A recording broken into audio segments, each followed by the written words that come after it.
Here's something that I have found anecdotally. I don't have science to support this, just anecdotally, that I think most people outside of sports do not quite fully appreciate. Because I've been fortunate to be around Super Bowl winners and NBA world champions and Olympic gold medalists, et cetera, and, in the collegiate space, national champions, et cetera. I've asked all of them if I've got the relationship and the space to do it. I've asked every single one of them, what's the number one thing that you felt when you won the whole thing?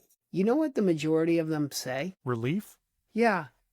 Not joy, not pride, relief. And so I think there is an element to when you're trying to be a master of your craft and how hard that is to accomplish and the things that they sacrifice. Like they say no to things that guys like you and me say yes to all the time, including like staying up late and watching TV.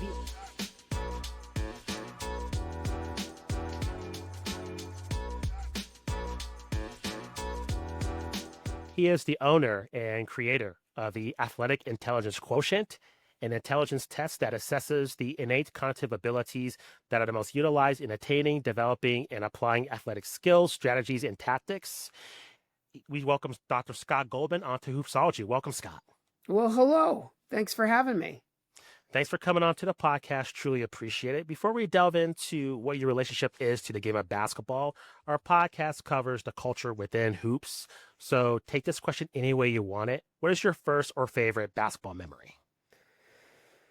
First or favorite? It's a big one. Yeah. So look, here's one that I want to have fun with, which was my best friend.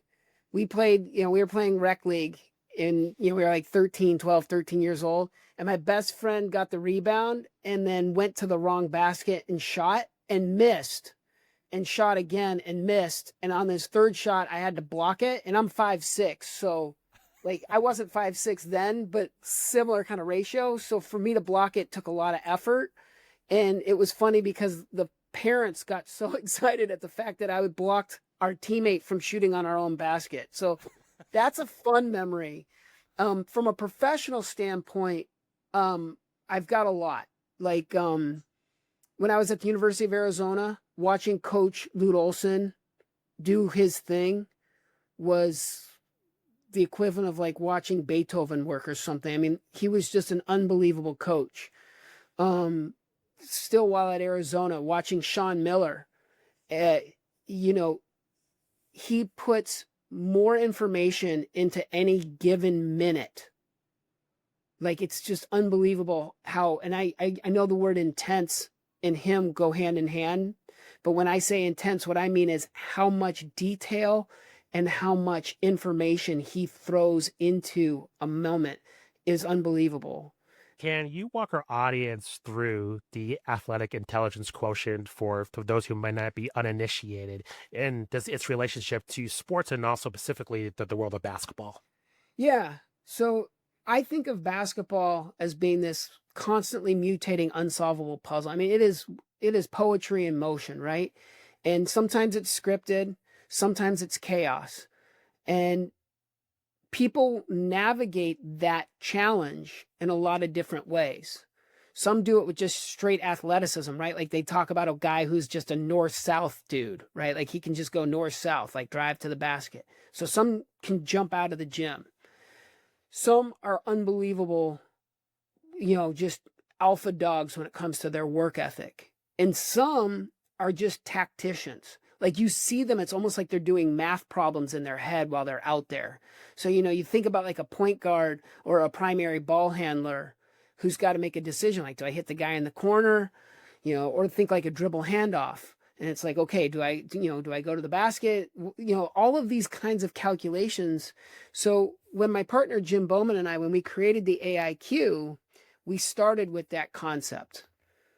What do you need from like between the ears? What do you need from like a computer processing kind of mechanism to navigate that unsolvable mutating sport?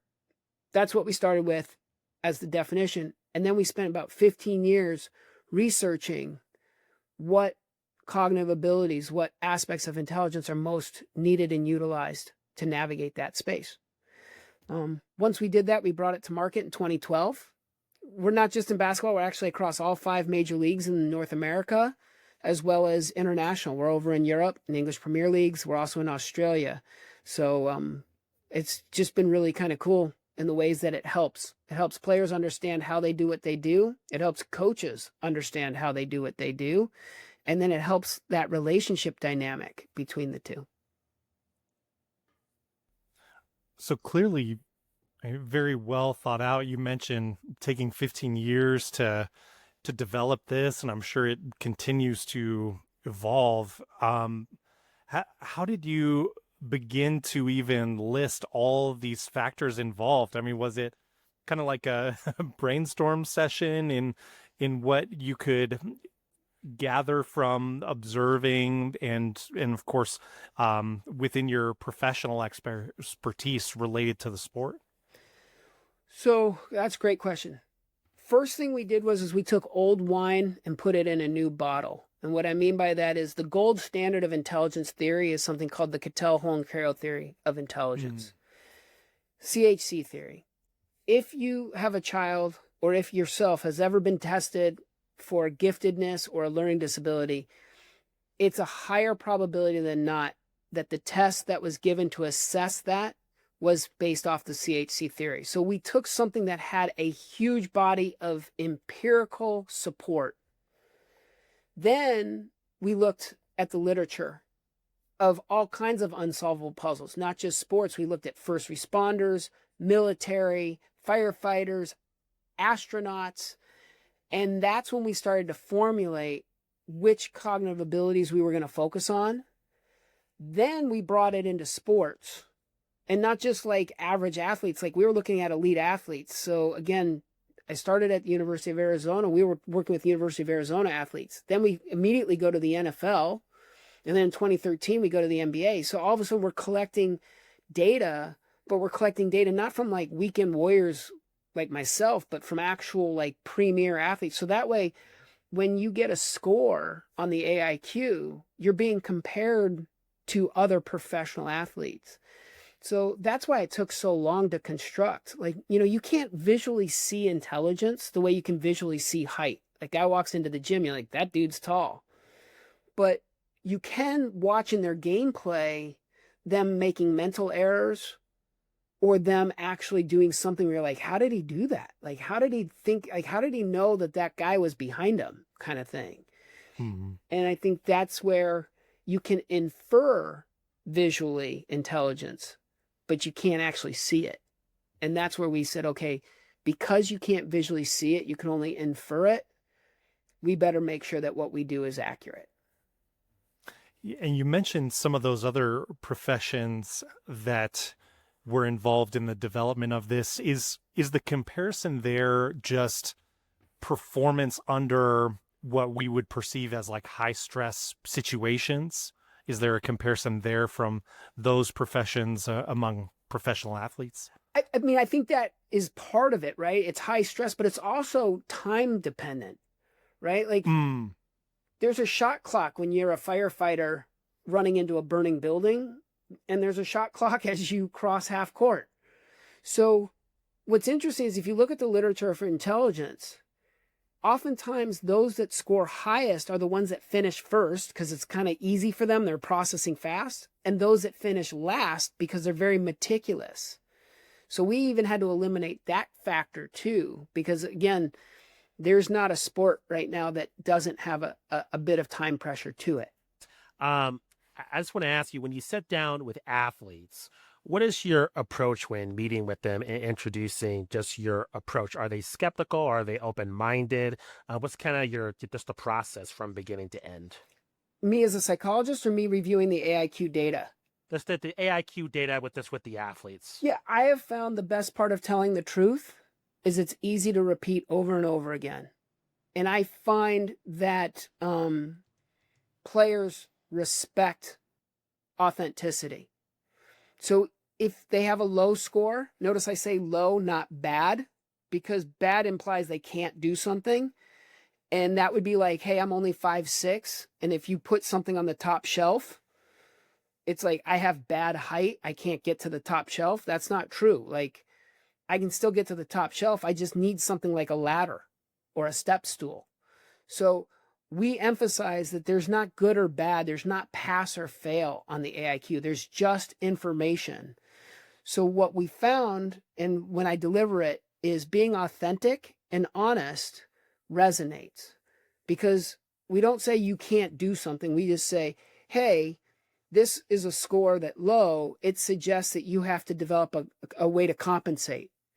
And what's funny is 9 times out of 10, they go, oh, is that why? ... And I'm like, yep, that's exactly why. So I'll give you a concrete example. One of the things that we measure is kind of like court vision, the ability to scan and look for details. So I was going over it with a player and his we call it multiple target search. And it's really, again, its ability to scan. His score was low. So I was telling him about that. And he goes, oh, is that why I could never find specific clothes in my closet until I got married? And I was like, what are you talking about? And he goes, well, when I was a bachelor, I just kind of had my clothes all chaotic. And when I got married, my wife said, what are you doing? And she color coordinated. She put the red shirts here, blue shirts here, green shirts. So she color coordinated. And then within the colors, she had sort of sections like long sleeves, polos, button downs, etc. So when he was thinking of a particular shirt, instead of him having to scan the whole thing, he could go into like these sort of subfolders and categorize that she did. And I said, that's exactly 100%. And he goes, so now how do I apply that in sport? And I said, well, great. When you're watching film with your coaches and you're looking at the overall film, that could be overwhelming. You might miss certain details. Ask your coaches to use a laser and point where they want you to look. When you're taking notes, you might want to color code your notes the same way your wife did. So that way, if you're looking for things about a particular offensive system or a defensive system, that maybe that system's in blue and a different system's in green. And then that way, when you're scanning your notes, you can quickly identify. He's like, oh, and what about on the court? I said, well, so that's interesting, right? Like on defense, it's not just like scanning the whole court. It can also be like scanning a ball handler's body, right? So when you're looking for cues, like the hips move or the shoulder dips, the elbow gets locked in, like things that give you a tip. You might not be able to see that if you're staring at him. Like sometimes, and they get this from karate, sometimes coaches will say, like, you want to stare at the torso, because if you stare at the torso, you can see everything. And that becomes a peripheral mechanism. And with someone with low multiple target search, that low scanning ability, to have them do that is not as effective as saying, hey, I want you to look at his shoulder. If he dips his shoulder, he's going left. If he doesn't dip, he's probably going to pull back. So that way, instead of him having to scan the whole body for the cue, you're narrowing his vision to just a particular part of the body for the cue. Fascinating. So you mentioned that, again, the score is not necessarily a bad score. It could be a low score for some athletes. Is there, within the AIQ, cases where you see like there's a test retest and there is improvement with the athlete, or do you more commonly see, those coaching cues and things like that you just mentioned in that great example, that are kind of ways that you work with that player given the score? Awesome question. There's 2 paths we can go down for that one. It's a yes with a but and a no with an if. So let's start with the one that I think is kind of more sexy and exciting. If you look at the neuroplasticity literature, they talk about how the brain can kind of be trained and optimized. And there's a lot of products out there where they sell like, lab mind gyms and stuff. And there's a lot of teams that have these rooms where it's like 3D balls bouncing in the space. And I mean, it's like vision goggles and everything else. So if you believe in neuroplasticity, then you would say, like, yes, AIQ scores could change and be improved. Now, what I can tell you anecdotally is I've been with some NFL teams and some NBA teams, etc., that have invested close to $1 million, $800,000 in these mind rooms.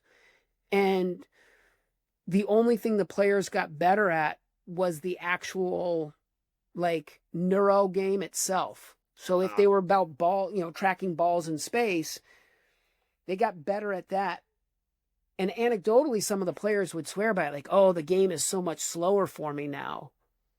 But there was never any evidence that really tied the neuro training to actual on-field performance. I haven't seen any studies or published data that showed that. So what happens a lot with those toys is they kind of woo people at first, and then a lot of the players tend to walk by it as they head to their cars and go home. I haven't seen it really stick a whole lot in most programs that I've been around. Not saying it doesn't work, because there's a part of me like, and this is going to be such an old boomer reference, but I'm like Fox Mulder from the X-Files. Like, I want to believe. I love the concept of neuroplasticity, but I haven't seen it with healthy brains to the extent that some of these products claim it to be. I think there's something there. I really do, but we're just new and we're early in that field. The other way to think about it, and this is a little bit more consistent with the literature, the science, it's a little bit more traditional, but it's also boring, is to say that intelligence is a genetically stable trait. That it is what it is. Similar, like you can't make me taller. But what you can do is you can work with someone's intelligence. So you might not change their intelligence, but what they do with their intelligence can change. So for example, at some point in your life, you did not know that 2 + 2 = 4. 2 + 2 = 4 is actual knowledge. Intelligence was, at some point, your first grade teacher maybe drew you a picture of 2 apples and then another picture of 2 apples, and then said, look, if you count those 1, 2, 3, 4, and you put those together, you now understand the concept of what 2 apples + 2 apples = 4 apples means. And some people can figure that out faster than others. So Johnny goes, I got it. But Susie goes, wait, can you run that by me again? And what happens if it's oranges, right? And so the idea here is low scores on an AIQ just help a coach understand how to coach the player differently. And that can be making the game less sophisticated, so they're relying more on their athletic ability. It could be switching them from a position. So it might be like, gosh, in college, this dude was an unbelievable lob threat. But we don't really do a lot of that with our team in the NBA. But when we get him, we're going to have him do all this other kind of stuff, like rim protection. Because like a lob threat and rim protection, like they're both tall guys. But cognitively, from an intelligence standpoint, that might demand on different attributes. So sometimes it's about putting people in a good situation. I feel like the secret to building a great roster, it's not just about finding the most talented people you can. It's about finding the most talented people who fit what you're doing. If a guy's got bad court vision, I don't think you want him as your primary ball handler, because it's going to take him longer to find where to pass the ball. Stuff like that. Go ahead, Matt.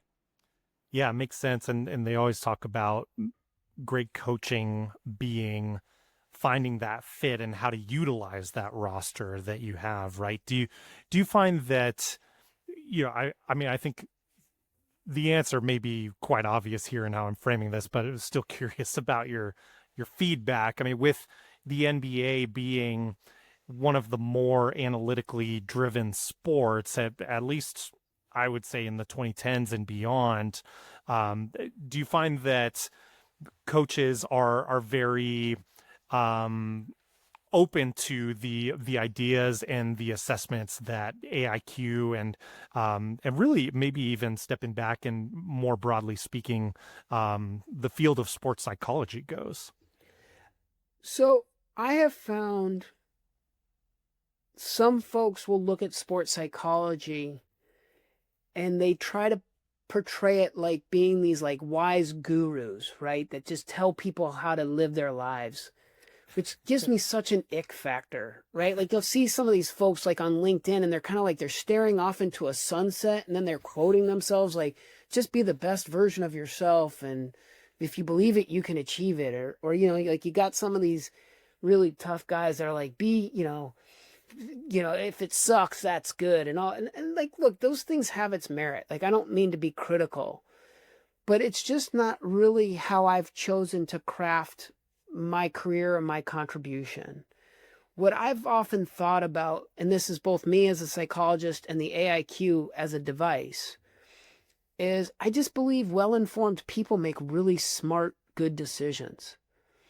So someone's AIQ profile, it exists whether you have that information or not. It's not like all of a sudden, now that we know, it becomes real. Like, no, it's always been there. It's like if I kept my eyes closed and you're like, well, what color are his eyes? Like, they don't change color once I blink. They're still brown. And so I just think about how well-informed people make good decisions. So I've always thought of my role as trying to create a space and an environment and asking really good questions and also trying to provide really sound answers if I have them, so that the coach, the player, or the coach and player, right, or the front office, or sometimes even the owner, that they go, oh, I understand now why this is happening. I understand what's going on here. And now I can make a well-informed decision of what to do about it. I, forgive my ignorance. I have another question about AIQ in terms of the athletes specifically. Like say you have a primary basketball player, would AIQ generate the same score for an athlete regardless of sport that they're playing, or would there be a different potential score when, like, looking at, I don't know, maybe someone could score higher for baseball compared to basketball? So, great question. Super sophisticated. Here's how this plays out. The way we capture the data is universal. That way there's no bias. So that way, if you've played baseball your whole life, you don't have an advantage to someone who's never played baseball before. Like if you look at the NBA right now, they're grabbing talent from all over the world, because it's kind of like that Ratatouille quote, right? Like, not everyone can cook, but a cook can come from anywhere. I love that quote. And it's true, right? So when you have guys like Hakeem Olajuwon and Tim Duncan, like these dudes played soccer until they were 16. And then all of a sudden transformed into basketball because they grew, 8 feet or whatever it was. And so the scores are captured universally. They're compared, however, only to people from their sport. So football players are only compared to football players. Basketball players are only compared to basketball players. Baseball players are only compared to baseball players, and so forth. Now, within that, the reports are actually designed not just to be sport specific, but also position specific. So for 27 years, I've been fortunate enough, like I already name dropped a few folks that I really respect and admire, like Lute Olson and Sean Miller and John Beeline and, like Steve, like I've had the great luxury of working with some unbelievable coaches. And I asked them for their help. So I said, like with basketball right now, it's kind of like guards, bigs, and wings, right? But you also have archetypes like rim runners and 3-and-Ds and primary ball handlers and that kind of stuff. So I asked them two things. One, help me describe what some of these abilities mean in a language that makes sense to players and coaches. So we sat down and we would brainstorm together. I'd say, multiple target search is about the ability to scan, like where's Waldo? And they go, oh, that's court vision. I go, perfect. And I go, what's an example of court vision really being important? And they would say, oh, well, like in transition game. I'm like, great. So we worked together. So that step one was helping define and explain and apply the information. It was really coach driven. Second thing we did, once we had a large database, we started to look at where the top performers on the court, on the field, outperformed their peers in their position group on the AIQ. So for example, and because you're wearing the Chicago Bulls hat, we'll give some love to Michael Jordan. Like, for example, it'd be like Michael Jordan outperforms all other guards on the court. So where did he do best in the AIQ kind of thing? So that's what my partner did analytically. Then what I did was I went back to all those coaches and I said, what cognitive abilities and what cognitive demands are most important for the guard, for the big, for the wing? We did this independently, so there would be no bias. We came back together. So I had the subject matter experts. I had the coach's insight, and he had the raw number, the analytic insight. We ended up finding an 87% alignment in things that really stood out for the different position groups. And that, again, goes to baseball, basketball, and football. So quarterbacks and guards.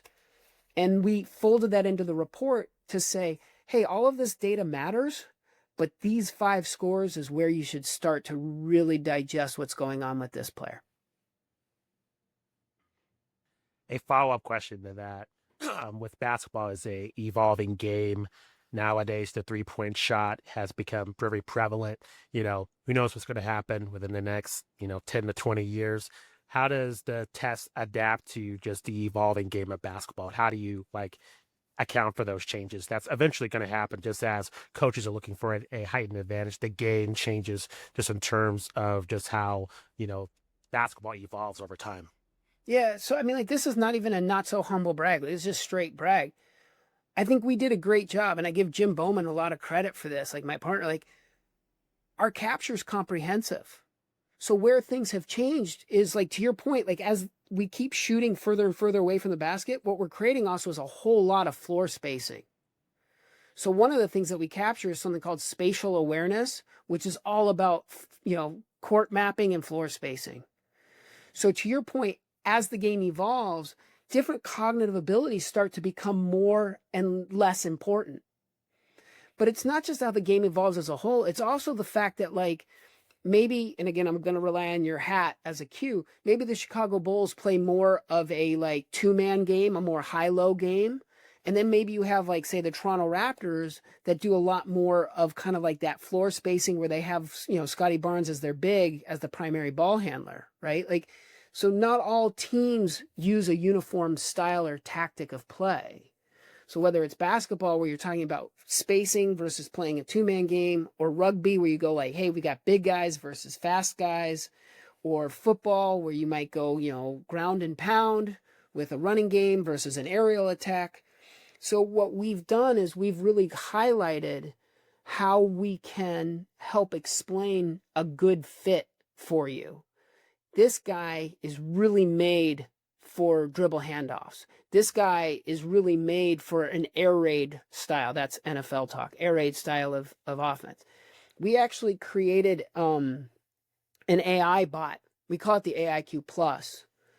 And it's been amazing. So we fed it 297 documents of just sports-specific cognitive research. So we started with that. And it was like Neo from the Matrix. It was I know Kung Fu. It took 3 minutes for it to download that. Then we gave it NFL, NBA playbooks. Because again, I've earned some trust with some coaches where I was I'm not going to mention which team it is or anything, but so we taught it sports through actual pro league playbooks. Then we fed it a lot of the notes and the reports that I write, so it's almost speaking my voice. So I summarize a lot for the teams I work for where I'll say here's some development tip sheets, 4 or 5 bullet point ideas. So what's amazing is now coaches and players will go to the AIQ Plus and they'll ask it questions hey, which quarterback on our roster is better fit for the West Coast offense? That's football talk. I guess football season's starting here, so my brain's a little football mode. But but bring it back to basketball, it can be similar. Which guy is a better fit? And what's really neat is you can also look at them as a group. So, for example, let's talk about Steph Curry, one of the greatest shooters of all time. You don't want to bring a defender to him. Why create a double team, right? So floor spacing becomes really important for a team that has a great shooter, so that way you can keep things spread out. So different teams will emphasize and value different abilities. curious to ask, Scott, when you are watching games, and I guess this could be basketball, this could be otherwise, are there things that you feel like in your profession as a sports psychologist that you may notice even on like a broadcast that jump out to you more than maybe like the average fan? Are there things with your expertise that that pop out? I'm not talking about just like yelling on the bench or anything like that, but Well, things that you're seeing. so I find this is again where like hubris starts to kick in our profession because people are like, Mm. yeah, I see things that other people don't see. It's like, spoiler alert in Sixth Sense, like I see dead people, right? Um, but like, so, so look, I'm just a dude, like I'm very grateful for having a really awesome career. Like I love being a sports psychologist. I love the AIQ. I love the good that both those skill sets can provide, minimizing frustration, everything else. I know I haven't answered your question, Nothing. It's but okay. but but that's what's important to me is to be of service to others. With that said, this is something I think I've discovered. When I was an early career professional, I'd be at a cocktail party and people go, "What do you do?" I go, "I'm a psychologist." "Oh, are you analyzing me right now?" And it's like, no, dude. I mean, that's like asking if like a plumber, you invited a plumber over here and he's instantly like looking at all your pipes or something. Like there's this element of turning it off, right? But as I've I gotten totally older, just did that to you. I'm sorry. no. But it's a great question and it's kind of tapped me into like a cool sort of meta space. But there is this element which is like, you know what? I've come to appreciate as I've gotten older. Like, I don't think I do turn it off. I do think, like, when someone asks me a question, I'm going, huh, like, where did that come from? Like, that's an interesting question. Where did that come from? Or when someone says something or does something. So I can't say that I know what it means. I'm not a mind reader and I'm not a predictor or anything like that. But I have been very fortunate to have been blessed with some unbelievable training from some of the best in the world, like Albert Ellis, who, it's funny, no one in the world of sports knows who Albert Ellis is, but in the world of psychology, he was voted one of the top 3 most influential psychologists of the 20th century. Mm. That guy taught me how to be a clinician. So I'm grateful for the skill set he gave me. And there are times where people have reflected where they go, "How did you see that?" Or they go, "God, that was a great read." And I'm going like, I don't know, like it made sense to me. So do I see things? I think I do see things the same way, like maybe a coach who's learned and studied coaching his whole life quickly can read that, they're about to blitz. Defense is about to blitz. And it's because of all the variables, right? Because if it's third and long, higher probability for blitzing. If the quarterback struggles against the blitz because the game, like there's so many factors that make it like blitz is coming. And then all of a sudden you see that edge rusher start to kind of like chomp a little bit. And you're like, oh yeah. So I think we all have our pattern recognition. And so I don't think I have like a superpower or anything. And I don't think that's what you were alluding to, but I think that's where some people go. And I Mm-hmm. don't want to be that guy. But I do think 27 years in the industry and dedicating a lifetime to this has given me the ability to see things differently than other people, for better or for worse. What do you think is something that might surprise people about professional athletes, maybe some of the pressures they're dealing with, or some of the things maybe that you've seen that make a huge impact and difference to professional athletes when you've seen some of these practices applied?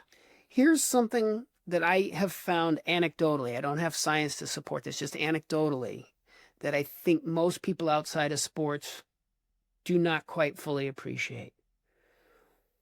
Because I've been fortunate to be around Super Bowl winners and NBA world champions and Olympic gold medalists, et cetera, and, in the collegiate space, national champions, et cetera.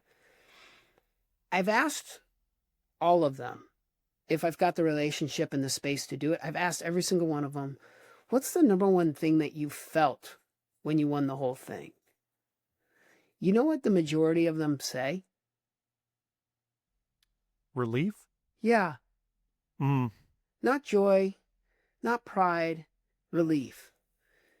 And so I think there's an element to when you're trying to be a master of your craft and how hard that is to accomplish and the things that they sacrifice.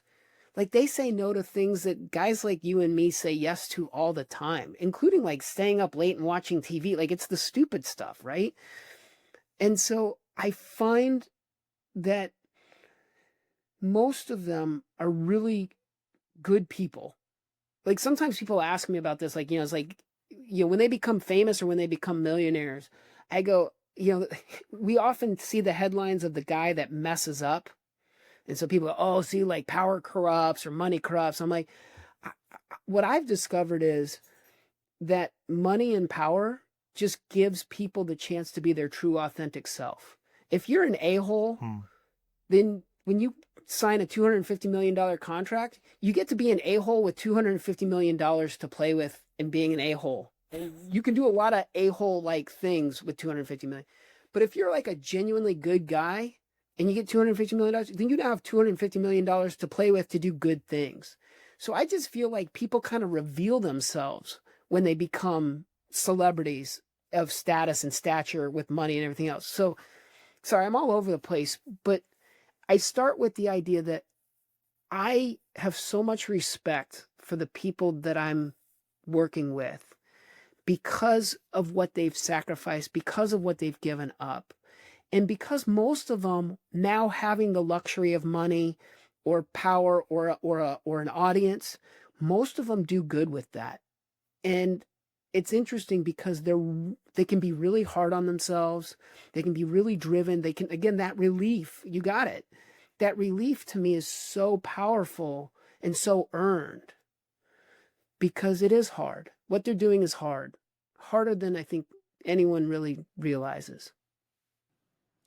No, completely agree. To that point, I just listening to you talk, I hear a lot of athletes, they don't really appreciate the journey until after they have retired, and they're usually just motivated by that one season. And like you were saying, it's usually relief.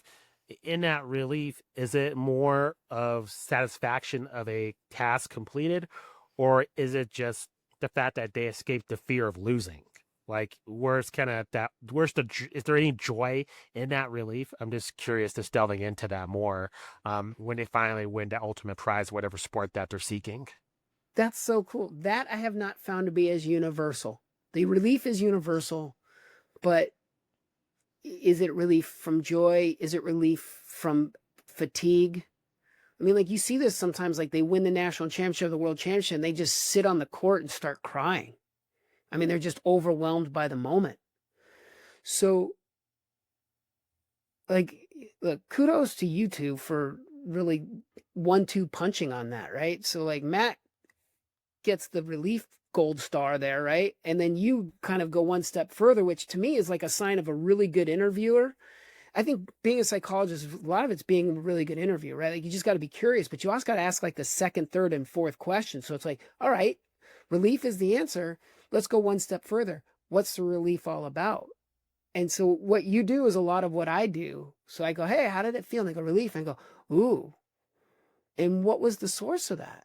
So you kind of asked it in a kind of close-ended way, like, is it relief of joy or a relief of, the fear of losing's gone? I try to keep it open-ended, like, ooh, what was the relief about? Now, some of them do say joy, like, this has been a childhood dream. Some do say, I feel like the monkey's finally off my back. And some, I'm tired. I mean, like, remember when Jokic won the whole thing? He's like, I just want to go home now and play with my horses. Like, and I don't know him at all. So I don't want to, like, put words in his mouth or tell you. Like, that's another thing that kind of bugs me is when sports psych gurus seem to tell you how other people think. It's like, dude, really? And do you even know that person? So I don't know Jokic. I have a tremendous amount of respect for him. If I did have a relationship, I'd be like, were you joking there? Was there some truth in that joke? Like, sometimes one of my mentors, he said, like, sometimes you just got to stop and go, I don't know what this means. Can you help me understand what this means? And it is it. Like, what does it mean? It's fun to listen to the answers, that's for sure. I'm curious. One last question from me. I know we're coming up on time here, but um, would you, if you had to guess, and this is purely hypothetical or maybe based anecdotally on what you've seen with your experience, would you guess that with these elite level athletes being identified at younger and younger ages and kind of maybe having some of that pressure placed on them earlier compared to past generations, do you think that contributes to this factor of that universal relief that these athletes are feeling, maybe in comparison to, maybe athletes in the 80s or before, in those eras when they would win a title? I do think things are different, especially like with social media and stuff. Like, if you look at the literature, it talks about how the introduction of social media in teenage, like suicidal ideation and depression, it spikes. Oh, And the only time we've seen that kind of behavioral shift of spike is when crack was introduced in 85 with the crime rate. gosh. So think about social media's introduction in depression and suicidality in teenagers is the same kind of spike as crack was to the crime rate in American society. So I do think it was different then versus now. I'm not going to say it was better or worse. We're not going to talk glory years. It's different. Now, one of the questions I do like to ask, and I have found to be really rich, is I'll ask, when did the rules change for you? And they'll go, what do you mean? I go, well, when did people start to treat you differently because of what you could do on the court or what you could do on the field? And to your point, like, agents start coming around. It used to be that they were kind of like advisors or uncles. There are these like charity tournaments that are run by lawyers, and then people get MVPs awards of the charity tournaments. All of a sudden now are introduced to the guy who sponsored the event. And, like, there's some stuff that goes on there, right? Does it pass the sniff test? There's also some parents who start treating their children like a lottery ticket, right? Like this is a golden goose. So what I like to ask is, when did the game lead to people starting to treat you differently? At what age did people treat you different? And I look for, like, is there an arrested development? Like, a big part of maturity is when people's environment starts to shape them. And one of that is holding people accountable. Like, when a kid is 3 years old and he starts throwing a tantrum because he wants something at the checkout counter and he's on the floor crying and rolling around, it's how the parent reacts to that shapes his behavior, that says that's an okay thing to do or not an okay thing to do. So going back to the idea of, like, if you're an a-hole, as people start to change the rules of engagement, you're going to be a bigger a-hole. And if you're a nice guy, and as people start to change the rules and treat you differently, you're just going to be a nice guy. I mean, again, what's the old adage in like news? If it bleeds, it leads, kind of thing. So I think we're more drawn to the negative. Like, oh, can you believe that guy did that? When I've watched unbelievable acts of charity, generosity, and kindness. And sometimes it's the little things, right? Like, I've seen a player give a hat, off his head to a fan who was 8 years old. That was like, and you watch, like, that's the amazing thing is, and thanks for letting me wax poetic. I remember once, I was with a player, I won't say his name, and he signed an autograph. And I said, what does it feel like to turn a piece of paper into currency? And he goes, what do you mean? I go, well, that napkin you just signed was worth 50 cents, but now that it has your signature on it, it's worth about $50 on eBay. And he's like, I never thought about that. And what was interesting is he goes, do you think that guy's going to put it on eBay? The fan, it was a kid. He goes, you think that kid's going to put it on eBay? I was like, I don't know. What do you think? He goes, I don't think so. But isn't it interesting? Like, he didn't even think about the idea. And then it becomes like, again, going down the rabbit hole, like, Justin, you asked that third, fourth question, is like, what if he did put it on eBay? Is that bad? What if he put it on eBay so that, his sister could get a Barbie doll? because they couldn't afford it. And as much as the autograph meant to him, giving his sister a Barbie doll meant even more. Like, we can kind of go down that rabbit hole. So I'll land on this, and I'm sure we're getting close to concluding, and hopefully your audience is still listening. They haven't, lost interest totally, but I firmly believe human beings are complicated. I think human interaction is a multiplier of that complexity. And not everything that appears good is good, and not everything that appears bad is bad. And being on a journey and being with other people on a journey is really neat.